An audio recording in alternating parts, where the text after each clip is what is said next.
Hey guys, I'm Doug. I'm Geoff. And today we're going to talk about toxic exposures. Geoff might know a thing or two about this. He actually saved my life by alerting me to the fact that my lead levels might be a little high. Mostly because Geoff found out that his blood levels were all crazy and messed up in what year? 2013, 2012 timeframe. Okay. And that was on the heels of like a trip to Africa, right? No, actually 3 trips to Afghanistan. Okay. And then cool. being an instructor in the shoot houses. Basically, we want to talk with you guys today about indicators that you might be having some heavy metal toxicity or toxic exposures, and maybe how you look into figuring out if that's a thing and how to fix it. Geoff, what do people need to be looking for? So your environment, look where you work, what you're doing. Are you high risk? Are there cosmetic products that you're using? A lot of people don't know there's lead in chocolate. You got to look at what you're being exposed to on a daily basis. There's lead in chocolate? Lead in chocolate, believe it or not. Actually, you know what else used to have a ton of lead in it? Was muscle milk. Remember those protein things? Those are delicious. Yeah, delicious. They were full of heavy metals. So a lot of people don't realize it, right? Drinking water, looking at Flint, Michigan, the stuff's in there, right? The more we progress as a civilization, the more stuff that we're putting in our environment comes back to us. So it's out there. What are some of the side effects of having heavy metals in your system? All right, so we'll talk about metabolic function, metabolic disruption. Heavy metals like to mimic or replace other minerals in your body, especially like calcium or zinc or selenium. When these metals come in, like lead replaces calcium and calcium function in the body. So it causes a lot of problems. We'll go to calcium channels for the heart, for example. When lead goes in there, it slows signaling down the heart. You'll have some type of arrhythmia, QT prolongation. You'll feel like, abnormal heart rate in your chest, and then also hypertension. So the dead giveaway for lead toxicity is hypertension that's not caused by family history. So that's usually a good one. And then thing or headaches. Two about that. Yeah, headaches. Yep. So yeah, headaches will cause headaches. Vision problem, lead toxicity can cause hearing loss as well. So, and then fertility issues and sexual function. Lead likes to cause what's called endothelial dysfunction, which affects nitric oxide production, which is very important for sexual function. So something, if you don't care about all the other things, that's probably one, as a male, you might really want to consider. Every other developed nation in the world puts respirators on their special operators when they go into a shoot house. Yes. Or a lot of the time when they just shoot guns. Yeah. We think it slows us down. We don't like that because we're the best of the best, right? So we don't do that. I thought that the risk of lead inhalation was in shoot houses from flashbangs and internal breaches and a lot of stuff that like soft guys specifically deal with mostly, but a lot of guys in the military are seeing. Right. And I thought that, because of poor ventilation in the houses, that when you threw a flashbang in or you did an internal breach, that a lot of that lead came up and we were breathing it in. Right. I stopped being in so many shoot houses as I've moved more into like the National Guard realm, but I've increased how much I've shot. Tell the viewers what's going on and what they're inhaling just in an open air range shooting guns. All right, so one, it doesn't matter if you're in a shoot house or in a flat range. The bottom line is that what you're shooting, the toxic gases and the metals that are coming out come from the munitions. It's the propellers and the primers that are there that are exploding. That gas is pushing that round out of the barrel. While that round's going down that barrel, it's superheated, and all those gases and vapors are coming right back in your face. Gas direct system, M4A1, right? When that charging handle is sitting up by your cheek and all that cloud of crap going on your glasses every day. You get the black stain under your eyes. Everyone from the knows what it blowback. looks like, the raccoon eyes, right? You come off the range and it's splattered all over your face. There's 14 toxic metals in there. Lead is just one. Lead's not the most dangerous one either. You have mercury, you have arsenic, you have cadmium, you have tungsten, copper, antimony. All those metals are in there, right? Mercury fulminate from the primers.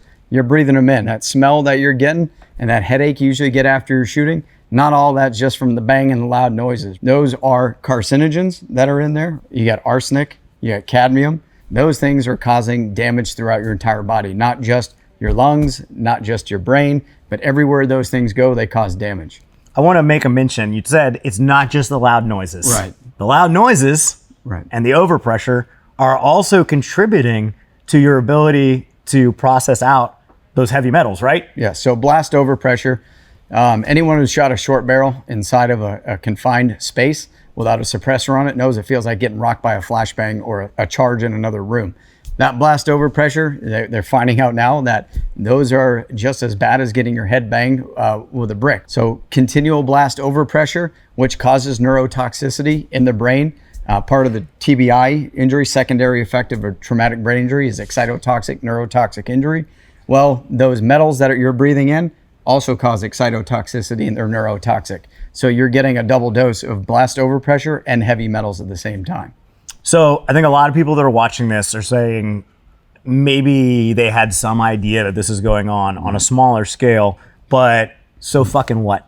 I have to do the job. I have to do this stuff. What are ways to minimize the effects of this exposure and this blast overpressure? Like, are there ways to make it less damaging or to mitigate the damage that it's doing after the fact? Do we want to talk about equipment or habits? I mean, I'd like to talk about both, really. Okay, I think so equipment is probably a non-starter because a lot of guys are just not going to be able to do it. Okay, so on an issue we'll weapon. go off of habits, right? Okay. We are creatures of habit, right? So every time we go to the range, a lot of people in our community like to do what? They like to dip, they like to eat. A lot of people bite their fingernails, and a lot of people like to wear the same clothes and equipment when they go to the range, right? And they don't wash them. And they don't wash them. Or they take them home and they wash them with their family, which is a problem.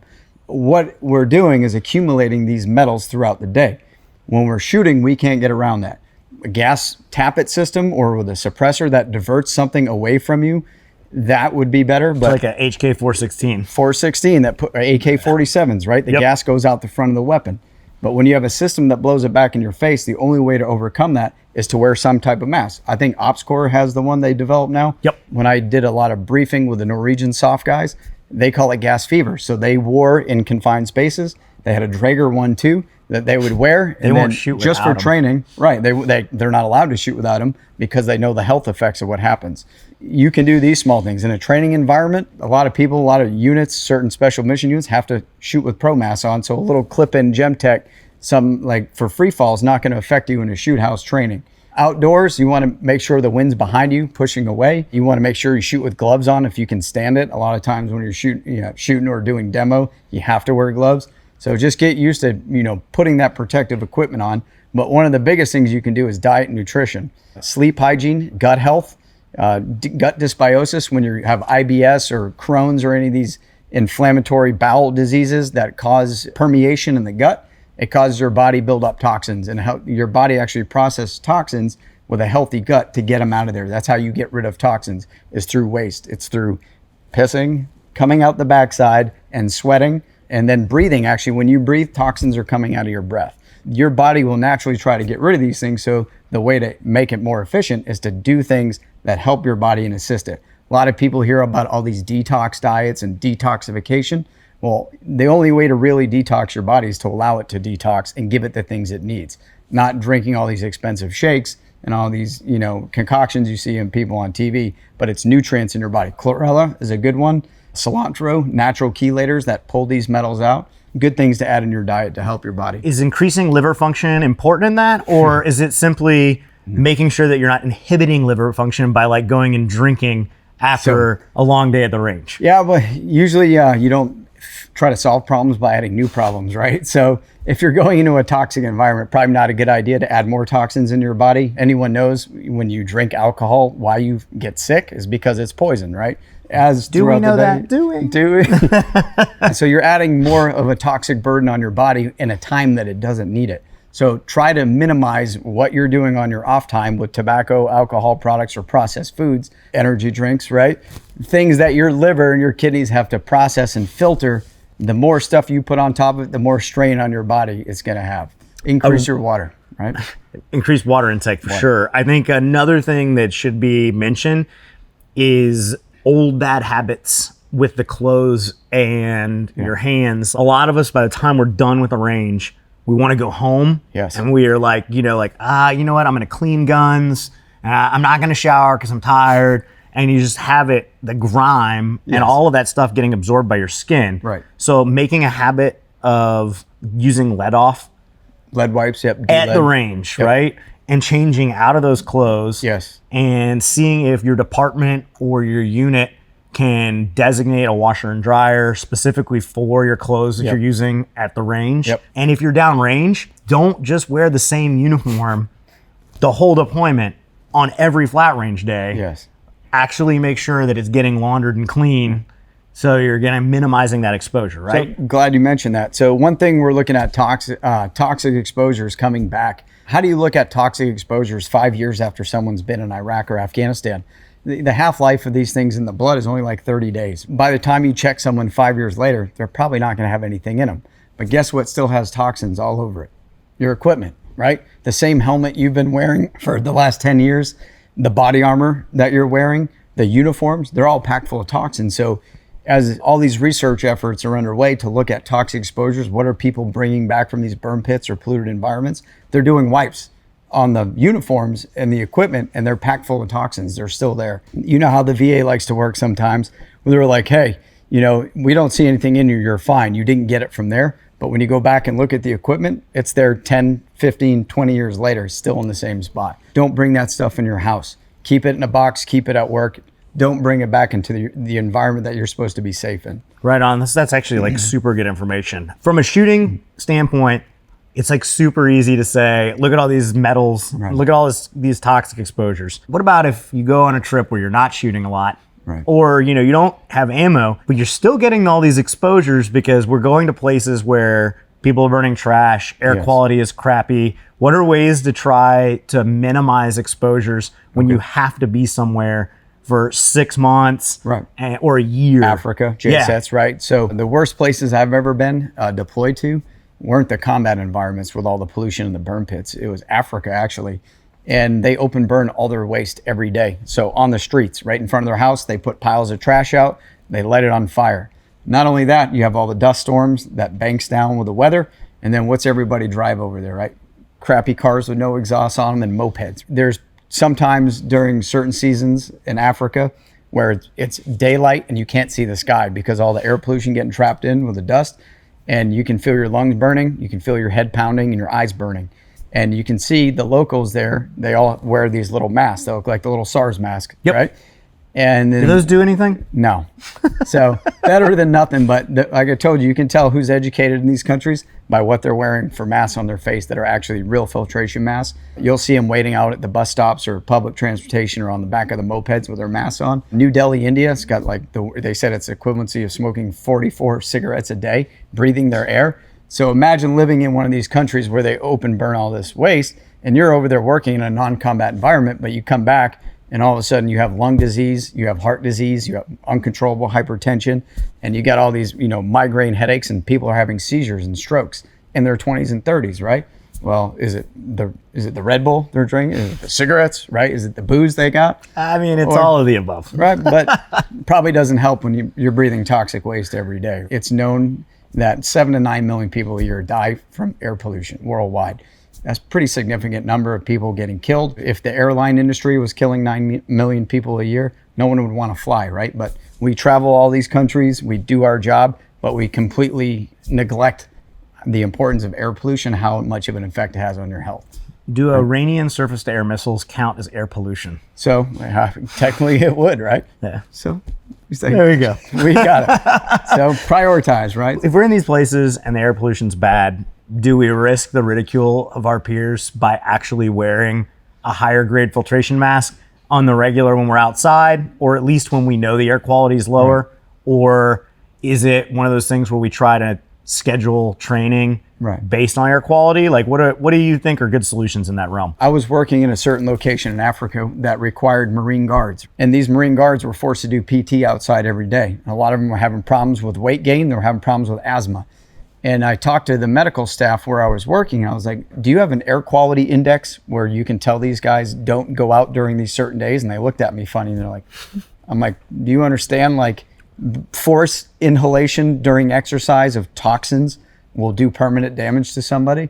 And they're like, oh, they actually did the work. They looked up the data and they said, okay, no PT when air quality hits these indexes. So They had a gym inside they would utilize, or they just didn't do PT during those hours. So that data is available on like Apple Watches and your iPhone, right? Yes. Or you can go to the Weather Channel, look at Weather Index. It'll tell you when not to go outside because of air pollution. Anyone that lives in California and the Los Angeles area will know what air quality index is. So if you're a Los Angelian, what do you call someone from Los Angeles? I'm not going to answer that on TV. If you're an Angelino, I knew I'd get it right. If you're an Angelino, you have more sense than someone from elsewhere in the world. That doesn't ring true with me, because if you live in Los Angeles, you're clearly nuttier than a fruitcake. Something's wrong. Willingly put yourself through that every day. Yeah, right? It's crazy, man. I think that we should all be paying more attention to that kind of stuff in our day-to-day activities. Having personal experience with exposures, what are like the top 3 things that we should be doing? I know we can't always minimize those exposures, but dealing with them in a way that's best for us to maximize our body's function and so on and so forth. Like, what are the things we should be doing? First thing right off the bat, optimizing nutrition, optimizing sleep hygiene, and then optimizing personal hygiene, as far as we talked about bringing the things in your home, touching things, cleaning weapons with gloves. And then obviously being aware of the problem. You can't protect yourself from something you don't know is an issue, right? Get educated on it. We spend all this time staring at our phones, looking at all these apps and devices. Go out there and actually learn what's in your environment. Look what's out there that's causing you harm. Everyone wants to be a better performer, right? We're standing in a building full of gym equipment, right?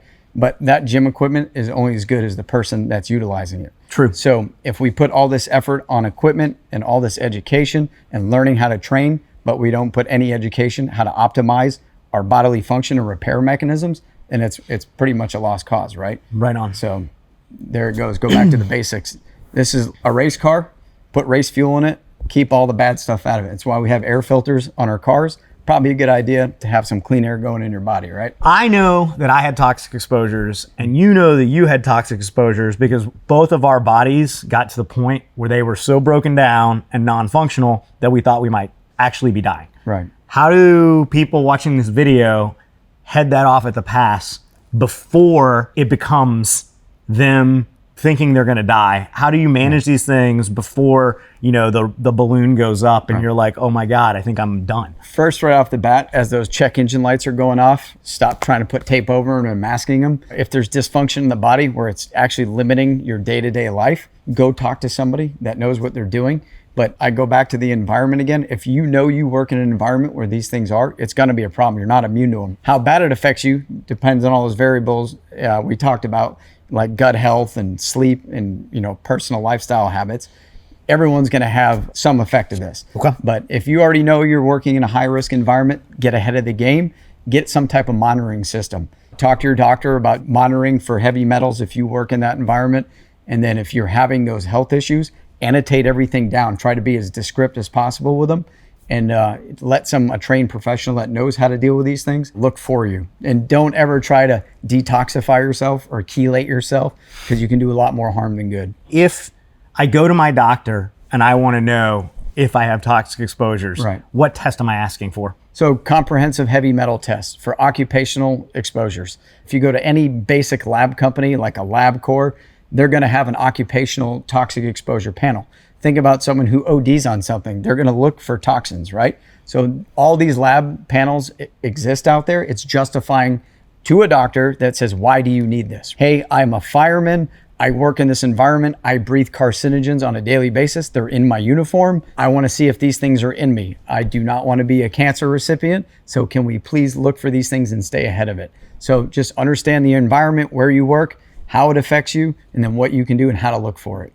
If the stuff that Geoff and I talked about today might be affecting you, or you feel like you might be a victim of toxic exposures, look below in the description. We have a list of the supplements that you can take to help boost your body's ability to process out those heavy metals. And we have a list of tests that you can ask your doctor about to see if heavy metal toxicity is affecting you. If you enjoyed this video and you want to learn more, click subscribe, ring the bell, and follow us at SOFLETE.com for more information about how to take care of your body.